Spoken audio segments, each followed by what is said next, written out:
Hey Ola fam, my name is Raymond and I'm at the Olaplex Hair Studios. I'm going to show you how I take my gorgeous hair and keep it looking gorgeous using Olaplex No. 3 Hair Perfector. Maybe you've heard of her. She is the bestseller, she's the vibe, she's the moment, she's an icon. Let's get into it. So I'm going to go get my hair a little damp and then I'll be right back and I'll show you how easy it is to apply. Okay, I'm back. So you're going to want to start with damp hair. It doesn't have to be squeaky clean, but if you got a lot of buildup, you're going to want to wash it out and then towel dry it. Olaplex No. 3 is a pre-shampoo reparative hair treatment, not conditioner.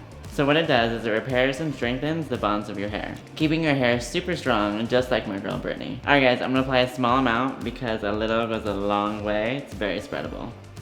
Alright, so I'm just going to apply a small amount to one side of my head. Just do a little bit. Spreads pretty easily.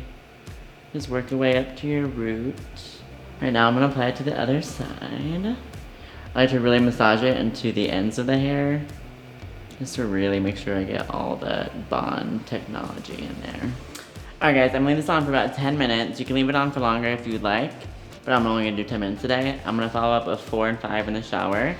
When my hair is looking a little bit brassy and I need some tone in my life, I'll use Olaplex No. 4P, which is amazing. And then when my hair's looking real dry and thirsty, I'll use the Olaplex No. 8, the moisture mask, which is my favorite. Alright guys, these are the results. I just did 6 and 7, my magic potion, before I styled my hair. And it feels healthy, strong, bouncy, and beautiful, clearly. And when my hair's like this, I just feel like all I want to do is strut, so I'm going to go hit the town. Bye!